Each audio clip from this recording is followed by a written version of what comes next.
ব্রেকফাস্টে এই ঝাল সেমাইটা আমি কিন্তু একদম চাউমিনের মতো করে বানিয়ে থাকি, যেটা শিখেছি আমার হাজব্যান্ডের থেকে। তো যাই হোক, আজকে বলেছিলাম আমার বাচ্চার 10 মান্থের রুটিন শেয়ার করব, তো দেখো, চলো দেখি। সানডেতে সকাল 8টার সময় ওকে আয়রন দিই, তারপরে আবার 9টার সময় মানে 1 ঘন্টার গ্যাপ রেখে একটা এগ ইয়ক খায়।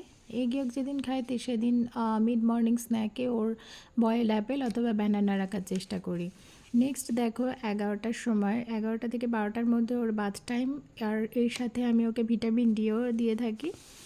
নেক্সট লাঞ্চ টাইম দেখো, 1 PM to 2 PM এখানে আমি রাইস, মুগ ডাল, সুইট পটেটো রেখেছি। 3টে থেকে 6টার মধ্যে ও ঘুমোয়, মানে এই টাইমটা ওর ঘুমের টাইম। আর সেই সাথে ও ব্রেস্ট মিল্কও ফিড করে। 6:30টার সময় ইভিনিং স্ন্যাকে অপশনাল, এটাও ডিপেন্ড করে যেদিন ও খায়, মানে মুড থাকে সেদিন খায়, কখনো খিদে না থাকলে খায় না।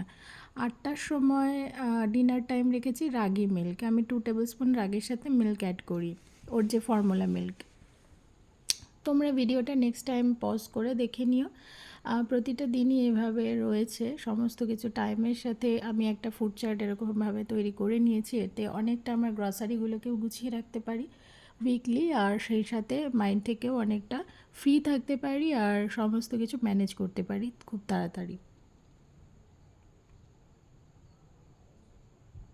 ভিডিওটা পজ করে দেখে নিও। আর এখানে আমি উইকলি 1 to 2 এগ ইয়ক রেখেছি। সুগার, সল্ট ওর খাবারে পড়ে না। ভিডিওটা পজ করে তোমরা দেখে নিও, ভালো লাগলে শেয়ার করো। এখন টাটা, আসছি।